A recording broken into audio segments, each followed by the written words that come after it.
सत्यार्थ प्रकाश के 7वें समोल्लास की दूसरी कक्षा में सबका स्वागत है। इसमें महर्षि ने बोला था कि मैं ईश्वर और वेद संबंधी जो बातें हैं उन पे इसमें हम चर्चा करेंगे।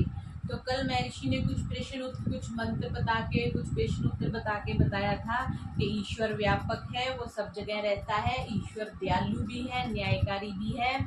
तो इस तरह की चर्चा कल हमने देखी थी।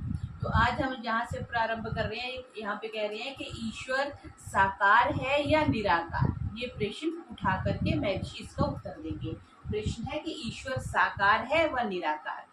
तो उत्तर महर्षि दे रहे हैं निराकार, क्योंकि जो साकार होता तो व्यापक नहीं हो सकता, वह व्यापक ना होता तो सर्वज्ञादि गुण भी ईश्वर में ना घट सकते, क्योंकि परिमित वस्तु में गुण कर्म स्वभाव भी परिमित होते हैं। अगर हम 1 किलो दूध लेके आए हैं तो बस उसमें 1 किलो जितना ही परिमाण है। 1 किलो के डब्बे में लाए हैं तो 1 किलो जितना ही परिमाण है। वो 5 किलो नहीं हो सकता, वो 10 किलो नहीं हो सकता। तो उसका सीमित परिमाण है। इस परिमाण मीन्स मेजरमेंट, तो उतना ही है। तो अगर वो हम साकार कह देंगे तो फिर उसको सीमित मानना पड़ेगा। तो सीमित मानेंगे तो फिर सर्वव्यापक नहीं हो सकता। जो हिसार में है वो पानीपत में नहीं होगा, जो पानीपत में है वो पूना में नहीं होगा, जो पूना में है वो दिल्ली में नहीं होगा। तो इसलिए क्योंकि परमात्मा को सर्वज्ञ तो मान ही रहे हैं ना, सर्वज्ञ तो परमात्मा को सब मानते हैं ना। प्रभु सब जानता है, परमात्मा सब देख रहा है। जो उसको एक मूर्ति में समझते हैं वो भी इस चीज को मानते हैं, परमात्मा सब कुछ जानता है, परमात्मा सबको देख रहा है, ऐसा बोलते हैं। तो परमात्मा में सर्वज्ञ आदि गुण नहीं घट सकते अगर परमात्मा को हम साकार मानेंगे तो, क्योंकि परिमित वस्तु में गुण कर्म और स्वभाव भी परिमित रहते हैं तथा शीतोष्ण क्षुधा तृषा राग रोग दोष छेदन वेदन आदि से रहित नहीं हो सकता। ये जो सारे बताए हैं ना, ये शरीर के गुण है। हमें गर्मी भी लगती है, सर्दी भी लगती है, भूख लगती है, प्यास लगती है, रोग दोष होता है, कोई छेदन भेदन हो जाता है, तो ये सारे शरीर में होते हैं। और परमात्मा में फिर ये सारे मानने पड़ेंगे। इससे निश्चित है कि ईश्वर जो है वो निराकार है। कभी देखा किसी ने कहा कि ईश्वर बीमार है, उसको हॉस्पिटल में एडमिट कराना पड़ा, ऐसा तो नहीं है ना। तो जो साकार हो तो उसके नाक कान आंख आदि अवयवों का बनाने वाला दूसरा होना चाहिए। अगर मूर्ति है तो मूर्ति तो कोई इसको बनाता है ना, तो कोई अगर ईश्वर साकार है तो उसको कोई बनाने वाला भी होना चाहिए, क्योंकि जो संयोग से उत्पन्न होता है उसको संयुक्त करने वाला निराकार चेतन अवश्य होना चाहिए। संयोग मीन्स जो दो चीजें मिलके बनती है। हमारा शरीर 5 भूतों के संयोग से बना है, तो जो चीजें संयोग से होकर के बनती हैं उसको बनाने वाला कोई निराकार चेतन होना चाहिए, बुद्धि वाला तो होना चाहिए। जो कोई यहाँ ऐसा कहे कि ईश्वर ने स्वेच्छा से आप अपना शरीर बना लिया, तो वह भी सिद्ध हुआ कि शरीर बनाने के पूर्व वो निराकार था। उसने बाद में अपना शरीर अगर बनाया तो शरीर बनाने से पहले वो निराकार था। ये बात भी महर्षि कह रहे हैं। इसलिए परमात्मा कभी शरीर धारण नहीं करता, किंतु निराकार होने से सब जगत को सूक्ष्म कारणों से स्थूलाकार बना देता है। सारे जगत को तो वो साकार बना देता है, लेकिन जो स्वयं है वो निराकार है। स्वयं विधाता निराकार, तूने जग कैसे साकार रचा। परम पिता परमेश्वर, तूने किस भांति संसार रचा। गर्भ के अंदर मानव चोला, बिना किसी औजार रचा। तो परमात्मा जो है वो निराकार है, लेकिन संसार कैसा बना देता है, वो स्थूलाकार बना देता है। फिर प्रश्न कर रहे हैं कि ईश्वर सर्वशक्तिमान है या नहीं। तो महर्षि कह रहे हैं है, परंतु जैसा तुम सर्वशक्तिमान शब्द का अर्थ जानते हो वैसा नहीं, क्योंकि सर्वशक्तिमान का शब्द का यही अर्थ है कि ईश्वर अपने काम, उत्पत्ति, पालन, प्रलय आदि सब जीवों के पाप पुण्य की यथा योग्य व्यवस्था करने में किंचित भी किसी की सहायता नहीं लेता। क्या करने में? संसार को बनाने में, संसार का पालन पोषण करने में, संसार को नष्ट करने में वो किसी की भी सहायता नहीं लेता। वो सर्वशक्तिमान है। हमें तो कभी प्लम्बर चाहिए, कभी बिजली वाला चाहिए, कभी मिस्त्री चाहिए, कभी कारपेंटर चाहिए। तो हमें तो एक कुटिया को मेंटेन करने के लिए कितने लोगों की सहायता की जरूरत है। लेकिन परमात्मा सर्वशक्तिमान है। वो इतनी बड़ी दुनिया बना रहा है, सूर्य चांद तारे सब कुछ बना रहा है, सारे जीव बनाए, उनकी व्यवस्था करने के लिए वो किसी की सहायता नहीं लेता, अर्थात अपने अनंत सामर्थ्य से ही सब अपना काम पूरा कर लेता है। फिर प्रश्न है कि हम तो ऐसा मानते हैं कि ईश्वर चाहे सो करे, क्योंकि उसके ऊपर दूसरा कोई नहीं है। जैसे जो कंपनी का मालिक होता है, अब तो कंपनी के लॉज बन गए, अदरवाइज भी ऐसा ही है, प्राइवेट कंपनीज का जो मालिक है बस उसकी मर्जी चलती है, तो इसको क्वेश्चन नहीं कर सकता। क्यों? क्योंकि उसके जितने नीचे बैठे हैं उन्होंने सैलरी तो उसी से लेनी है, चाहे वो कोई एडमिनिस्ट्रेटर है, चाहे वो कोई भी है, तो वो मालिक की बात सुनते हैं। तो यहाँ ये कह रहे हैं फिर मालिक तो जो मर्जी करे, परमात्मा भी ऐसा हो गया? तो उत्तर दे रहे हैं नहीं, वह क्या चाहता है? जो तुम कहो कि सब कुछ चाहता और कर सकता है, तो हम तुमसे पूछते हैं कि परमेश्वर अपने को मारकर अनेक ईश्वर बना स्वयं अविद्वान, चोरी, व्यभिचार आदि पाप कर्म कर दुखी भी हो सकता है? जैसे ये काम ईश्वर के गुण कर्म स्वभाव से विरुद्ध है, तो तुम्हारा कहना कि वह सब कुछ कर सकता है यह कभी नहीं घट सकता। क्यों? क्योंकि परमात्मा कभी भी नेगेटिव तो कुछ नहीं करेगा। इसलिए सर्वशक्तिमान शब्द का अर्थ जो हमने कहा वही ठीक है। क्यों कहते हैं ईश्वर जो चाहे सब कुछ कर ले, क्योंकि उसके ऊपर तो कोई नहीं है। उसका उत्तर महर्षि ने इस दृष्टि से दिया है। फिर कह रहे हैं कि परमेश्वर आदि है या अनादि है? तो महर्षि उत्तर देते हैं परमात्मा जो है वो अनादि है, अर्थात जिसका आदि कोई कारण या समय ना हो तो उसको अनादि कहते हैं। इत्यादि सब अर्थ प्रथम समोल्लास में कर दिया है, वहां पर देख लेना चाहिए।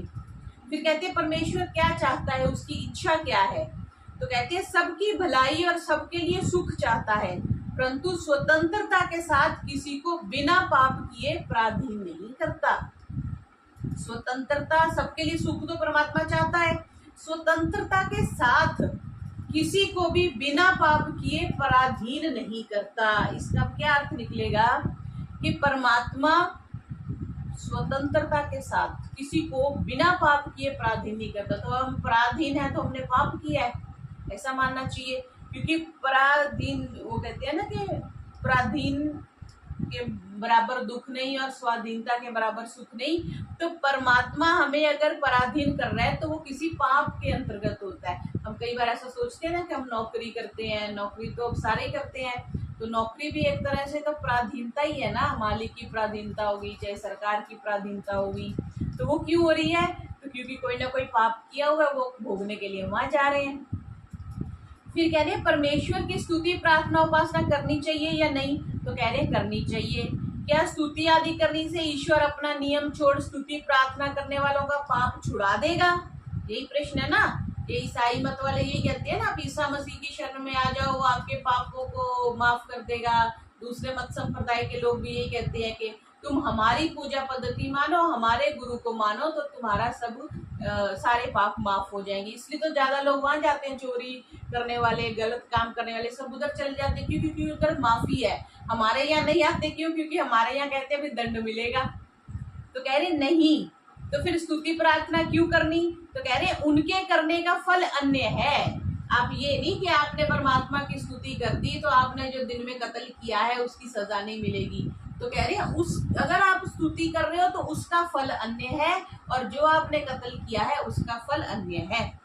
स्तुति से ईश्वर में प्रीति, उसके गुण कर्म स्वभाव से अपने गुण कर्म स्वभाव का सुधरना, प्रार्थना से निरभिमानिता, जब प्रार्थना करते हैं तो घमंड चूर हो जाता है, उत्साह और सहाय का मिलना, उपासना से परम ब्रह्म से मेल और उसका साक्षात्कार होना। तो ये तो उपासना के फल बता दिए कि उपासना अगर करते हैं तो एक तो परमात्मा जैसे गुण कर्म स्वभाव बनेंगे, निरभिमानता आ जाएगी कि हमसे बड़ा कोई है, उत्साह और सहायता मिलती है परमात्मा से, और उपासना से पर ब्रह्म से मेल और उसका साक्षात्कार होना। ये उपासना के फल है। उपासना का फल आपके कर्मों को माफ कर देना नहीं है। तो कह रहे इनको स्पष्ट करके समझाओ। तो महर्षि ये यजुर्वेद के 40वें अध्याय का 8वां मंत्र बता रहे हैं। बड़ा प्रसिद्ध मंत्र है। सपर्यगा शुक्रम कायम अवर्णम असना विनरम अशुद्धम अपापविद्धम कबीर मनीषी परिभू स्वयंभू तथा तथ्यो तो अर्थान व्यथा शास्त्रीभ्य समाभ्य। ईश्वर की स्तुति कैसे कर रहे हैं, परमात्मा कैसे है, सब पर्यागात, वो सब जगह पहुंचा हुआ है, सब में व्यापक है, शीघ्रकारी है, तेज से चलता है, अनंत बलवान है, शुद्ध है, सर्वज्ञ है, सबका अंतर्यामी है, सर्वोपरि विराजमान है, सबसे ऊपर है, उससे ऊपर कोई नहीं है, सनातन है, स्वयं सिद्ध है। परमेश्वर अपनी जीव रूपी सनातन अनादि प्रजा को अपनी सनातन विद्या से यथावत अर्थों का बोध वेद द्वारा करवाता है, क्योंकि वेद का ज्ञान ईश्वर ने दिया, तो वो कह रहे हैं। और सगुण स्तुति क्या है, जिस जिस गुण से सहित परमेश्वर की स्तुति करना वह सगुण हो गया। अकाय मीन्स में कभी शरीर को धारण नहीं करता, जिसमें छिद्र नहीं होता, छिद्र मीन्स जैसे ऑपरेशन कर दिया या कुछ कट फिट गया, वैसी बात कर रहे हैं। नाड़ी आदि के बंधन में नहीं आता, कभी पापाचरण नहीं करता, और जिसमें क्लेश दुख अज्ञान कभी नहीं होता इत्यादि जिस जिस राग और द्वेष आदि गुणों से पृथक मानकर परमेश्वर की स्तुति करना है, वह निर्गुण स्तुति है। सगुण स्तुति जो जो गुण हम चाहते हैं, ठीक है ना जी, वो हमने उसकी स्तुति तो सगुण स्तुति होगी। निर्गुण स्तुति जो उसमें नहीं है, राग नहीं है, द्वेष नहीं है, बीमार नहीं होता, हॉस्पिटल नहीं जाता, किसी से ईर्ष्या नहीं करता, ये निर्गुण स्तुति होगी। इससे फल यह है कि जैसे परमेश्वर के गुण है वैसे गुण कर्म स्वभाव अपने भी करना, जैसे वह न्यायकारी है तो आप भी न्यायकारी होवे। और जो केवल भांड के समान परमेश्वर के गुण कीर्तन करता जाता है और अपना चरित्र नहीं सुधारता, उसका स्तुति करना व्यर्थ है। ठीक है, यहाँ पे कह दिया, क्या शब्द यूज किया, भांड के समान, जो सिर्फ परमेश्वर के गुण कीर्तन करता जाता है लेकिन अपना चरित्र नहीं सुधारता। तो चरित्र सुधारना चाहिए, परमात्मा जैसे गुण कर्म हमारे में भी आने चाहिए। फिर जो मंत्र आगे दे रहे हैं ये हमारे दैनिक यज्ञ का मंत्र है। ओम याम मेधाम देवगना पितरश्चोपासते दया मां मध्य मेधयाग्ने मेधाविनम कुरु स्वाहा। ये 32वें अध्याय का यजुर्वेद का मंत्र है। फिर जो हम यजुर्वेद की यज्ञ के बाद प्रार्थना करते हैं तेजोसी तेजोमयी देवी, वो बता रहे हैं। और फिर जो रात्रिकालीन मंत्र है, शयन से पहले जो हम मंत्र पढ़ते हैं, यज्ञाग्रतो येन कर्मण्यफसो यत् प्रज्ञानमो ये नेदम यस्मिन ऋचा और सुशारथी, ये हमारे जो मंत्र हैं 6 मंत्र हैं। इनकी व्याख्या महर्षि आगे करते हैं। क्यों ये व्याख्या कर रहे हैं? परमात्मा को बताने के लिए। संदर्भ क्या चल रहा है? परमात्मा का। तो प्रथम में याम में धाम देवना की व्याख्या में महर्षि क्या लिखते हैं? हे अग्ने, परमात्मा का नाम अग्ने अर्थात प्रकाश स्वरूप परमेश्वर, आपकी कृपा से जिस बुद्धि की उपासना विद्वान ज्ञानी और योगी लोग करते हैं, जिस बुद्धि की उपासना, उसी बुद्धि से युक्त हमको भी इसी वर्तमान समय में आप बुद्धिमान कीजिए। ये नहीं मुझे 10 साल बाद बुद्धि देना, मुझे बूढ़े होने के बाद बुद्धि देना, ना, अभी जिस बुद्धि की विद्वान ज्ञानी लोग करते हैं उस बुद्धि से युक्त हमको इसी वर्तमान समय में आप बुद्धिमान कीजिए। फिर कह रहे हैं कि आप तेजोसी तेजोमयी देव, क्या व्याख्या है कि आप प्रकाश स्वरूप हैं, कृपा कर मुझ में भी प्रकाश स्थापन कीजिए। आप अनंत पराक्रम युक्त हैं, इसलिए मुझे भी कृपा कटाक्ष से पूर्ण पराक्रम धरिए। आप अनंत बल युक्त हैं, बलवान हैं, इसलिए मुझ में भी बल धारण कीजिए। आप अनंत सामर्थ्य युक्त हैं, उसमें बड़ी सामर्थ्य है ना, कैपेसिटी है, मुझे भी पूर्ण सामर्थ्य दीजिए। आप दुष्ट काम और दुष्टों पर क्रोधकारी हैं, मुझे भी वैसा ही कीजिए। निंदा स्तुति स्वपराधियों को सहन करने वाले हैं, कृपा करके मुझको भी वैसा बना दीजिए। तो ये जो हम प्रार्थना करते हैं ये सारे गुण परमात्मा में है, तो हम चाह रहे हैं कि वो गुण हम में भी आ जाए। फिर आगे जो रात्रिकालीन मंत्र है इनकी व्याख्या कर रहे हैं कि हे दयानिधि, आपकी कृपा से जो मेरा मन जागते में दूर दूर जाता है, जागते हो तो मन दूर दूर जाता है ना, दिव्य गुण युक्त रहता है, वही सोते हुए मेरा मन सुषुप्ति को प्राप्त होता वह स्वप्न में दूर दूर जाने के समान व्यवहार करता, सब प्रकाशकों का प्रकाशक एक वह मेरा मन जो है शिव संकल्प अर्थात अपने और दूसरे प्राणियों के अर्थ कल्याण का संकल्प करने वाला होवे, किसी की हानि करने की इच्छा से कभी युक्त ना हो। प्रथम मंत्र का अर्थ ये महर्षि ने किया है। फिर दूसरे का कि हे सर्वंतर्यामी, जिस कर्म करने हारे, जिससे कर्म करने हारे धैर्य युक्त विद्वान लोग क्या करते हैं, यज्ञ और युद्ध आदि में कर्म करते हैं। जो अपूर्व सामर्थ्य युक्त है, बड़ी कैपेसिटी है जिनमें, पूजनीय और प्रजा के भीतर रहने वाला है, वह मेरा मन धर्म करने की इच्छा से युक्त होकर के अधर्म को सर्वथा छोड़ देवे। फिर तीसरे में, जो उत्कृष्ट ज्ञान और दूसरे को चिताने हारा निश्चयात्मक वृत्ति है, दूसरे को मतलब जताने के लिए, और जो प्रजाओं में भीतर प्रकाश युक्त और नाश रहित है, जिसके बिना कोई कुछ भी कर्म नहीं कर सकता, वह मेरा मन शुद्ध गुणों की इच्छा करके दुष्ट गुणों से पृथक रहे। मन में विचार आते हैं तभी तो हम बुरा करते हैं। मन में बुरा विचार आया, फिर हमने उसको क्रियान्वित किया, प्रैक्टिकली कर दिया, तो बुरा कर्म हो गया। तो यहाँ पे हम कह रहे हैं कि मन में भी बुरे विचार ना आए, ऐसी प्रार्थना करके सोते हैं रोज। फिर कह रहे हैं, हे जगदीश्वर, जिससे सब योगी लोग इन सब भूत भविष्य और वर्तमान व्यवहारों को जानते हैं, जो नाश रहित जीवात्मा को परमात्मा के साथ मिला के सब प्रकार त्रिकालज्ञ करता है, जिसमें ज्ञान और क्रिया है, 5 ज्ञानेंद्रियां, बुद्धि और आत्मा युक्त रहता है, उस योग रूपी यज्ञ को जिससे बढ़ाते हैं, वह मेरा मन योग विज्ञान युक्त होकर अविद्या आदि क्लेशों से पृथक रहे। तो यहाँ पे ये समझेंगे कि मन से ही तो हम भूत भविष्य और वर्तमान की बातें जानते हैं ना, इसलिए कह रहे हैं कि जो त्रिकालज्ञ करता है, परमात्मा के साथ मिलके जीवात्मा को जो त्रिकालज्ञ करता है, मन से ही तो साधना होती है। मन की साधना ही तो साधना है। इंद्रियों को तो बंद कर लेते हैं हम, कानों में रुई दे लेंगे, आंखें बंद कर लेंगे, सूंघेंगे नहीं, कुछ बोलेंगे नहीं, टेस्ट नहीं करेंगे, कुछ स्पर्श नहीं करेंगे। लेकिन साधना, मन को कैसे रोकेंगे? मन बैठ के सोचेगा, पार्टी सोचेगा, विवाह सोचेगा, कार्यक्रम सोचेगा। तो मन से ही साधना है। तो कह दिया, जिसमें ज्ञान और क्रिया है, 5 ज्ञानेंद्रियां, बुद्धि और आत्मा युक्त रहता है, उस योग रूपी यज्ञ को जिससे बढ़ाते हैं, मीन्स मन इन सब के साथ संबंधित है, वो बता रही है। फिर कह रहे हैं, हे परम विद्वान परमेश्वर, आपकी कृपा से मेरे मन में क्या हो, जैसे रथ के मध्य धुरा में आरे लगे रहते हैं, वो सर्कल होता है ना बीच में, तो आरे लगे रहते हैं, वैसे ऋग्वेद, यजुर्वेद, सामवेद और जिसमें अथर्ववेद भी प्रतिष्ठित होता है, और जिसमें सर्वज्ञ सर्वव्यापक प्रजा का साक्षी चित्त चेतन विदित होता है, वह मेरा मन अविद्या का अभाव कर विद्या प्रिय बना रहे। मेरे मन से सारी अविद्या दूर हो जाए और विद्या मिले। विद्या किससे मिले? वो ऋग, यजुर और साम से मिले। फिर आगे कह रहे हैं, हे सर्वनियंता ईश्वर, जो मेरा मन रस्सी से घोड़ों के समान अथवा घोड़ों के नियंता सारथी के तुल्य मनुष्यों को अत्यंत इधर उधर डुलाता है। मन ही तो डुलाता है। मन कहता है उठो बाजार जाओ, घेवर लेके आओ खाएंगे। मन कहता है उठो आम लेके आओ, आम खाएंगे।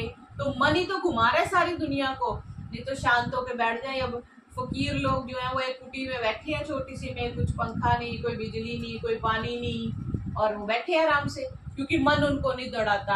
हमारा मन हमको दौड़ाता रहता है, इसलिए हम दौड़ते रहते हैं। तो क्या कह रहे हैं, मनुष्यों को अत्यंत इधर उधर डुलाता है। जो हृदय में प्रतिष्ठित गतिमान अत्यंत वेग वाला है, वह सब इंद्रियों को अधर्म आचरण से रोक के धर्म पथ में सदा चलाया करे। किसको चलाया करे? इंद्रियों को। मन जो है, आत्मा तो रथी है, मन जो है वो सारथी है, और जो 5 घोड़े हमारी इंद्रियां हो गई, बुद्धि सारथी है, और वो जो लगाम है बुद्धि के हाथ में, वो मन है। इसलिए कहा, वह सब इंद्रियों को अधर्म आचरण से रोक के धर्म के पथ में सदा चलाया करे, ऐसी कृपा मुझ पर कीजिए।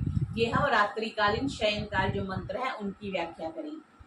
फिर आगे अग्नि नय सुप्तारा, जो हमारी ईश्वर स्तुति प्रार्थना उपासना के 8 मंत्र में अंतिम मंत्र है, उसका कह रहे हैं कि हे सुख के प्रदाता प्रकाश स्वरूप,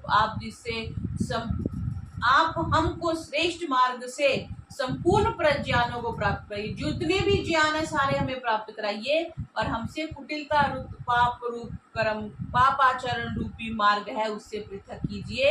इसलिए हम लोग नम्रता पूर्वक आपकी बहुत प्रकार स्तुति करते हैं, हमको पवित्र करें। जो महर्षि ने अलग व्याख्या दी है संस्कार विधि में, उससे भिन्न इसकी व्याख्या यहाँ पर है।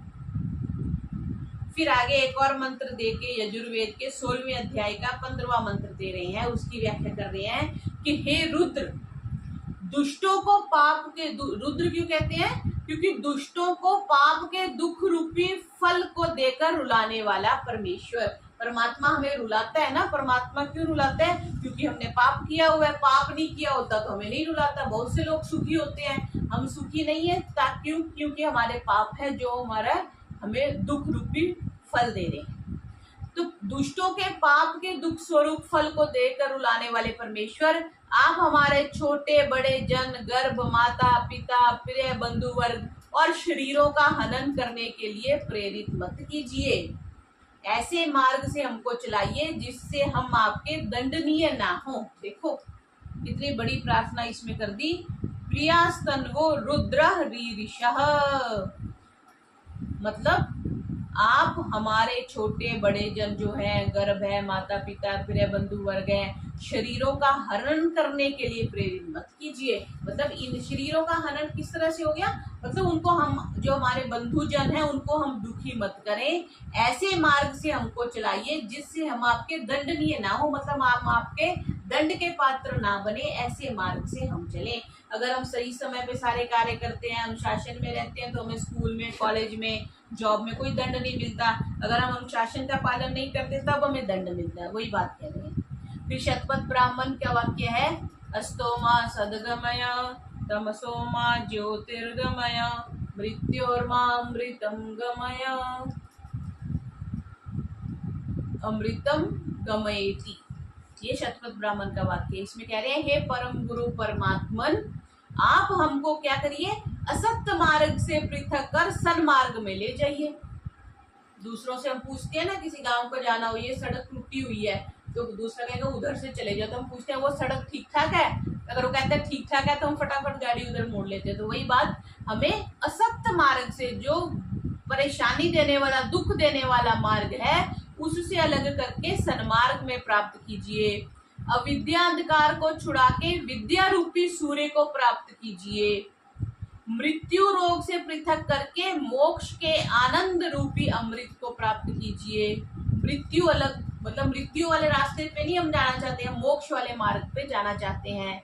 अर्थात जिस जिस दोष व दुर्गुण से परमेश्वर अपने को भी पृथक मान के परमेश्वर की प्रार्थना की जाती है, वह विधि निषेध मुख होने से सगुण निर्गुण प्रार्थना, जो मनुष्य जिस बात की प्रार्थना करता है उसको वैसा ही वर्तमान करना चाहिए।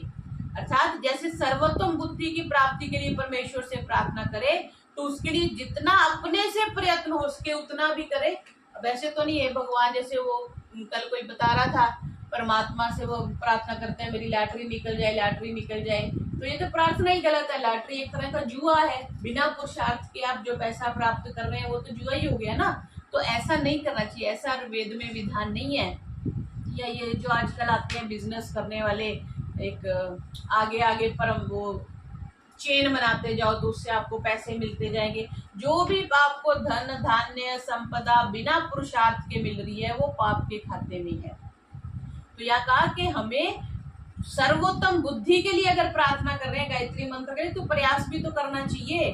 अच्छी बुद्धि को तीक्ष्ण करने वाला व्यायाम करना चाहिए, भोजन अच्छा करना चाहिए, अच्छे सात्विक वातावरण में रहना चाहिए ताकि बुद्धि का ग्रोथ हो सके। अर्थात अपने पुरुषार्थ के उपरांत प्रार्थना करनी योग्य है। पुरुषार्थ तो किया नहीं, खुद तो अजगर करे ना चाकरी, पंछी करे ना काम, दास मलुका कह गए सबके दाता राम। खुद तो काम करना नहीं है परमात्मा को। परमात्मा BMW आ जाए, BMW आ जाए तो BMW नहीं आएगी।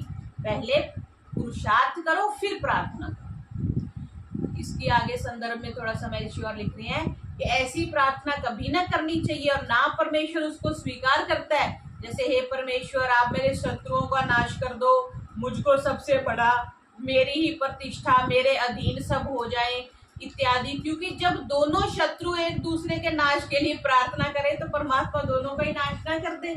अगर ऐसी प्रार्थना परमात्मा स्वीकार करता हो कि परमात्मा मेरे दुश्मन का नाश कर दे, दुश्मन का नाश कर दे, तो उधर से दुश्मन भी प्रार्थना करे मेरे दुश्मन का नाश कर दे, नाश कर दे, तो परमात्मा तो दुविधा में आ जाए किसको माने। इसलिए परमात्मा ऐसी प्रार्थना को नहीं मानता। जो कोई कहे कि जिसका प्रेम अधिक उसकी प्रार्थना सफल हो जाए, तब हम कह सकते हैं कि जिसका प्रेम न्यून हो तो उसके शत्रु का भी न्यून नाश होना चाहिए।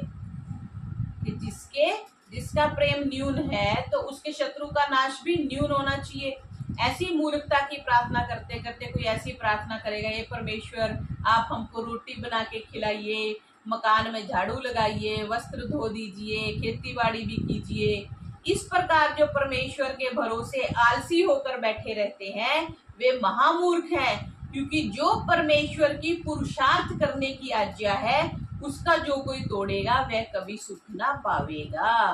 तो पर हमें पुरुषार्थ तो करते रहना चाहिए। पुरुषार्थ करेंगे फिर प्रार्थना करेंगे तो फिर वो प्रार्थना जो है परमात्मा स्वीकार करता है। तो आज का पाठ इतना ही रखते हैं। ओम शांति शांति शांति। सर्वेभ्यो नमः।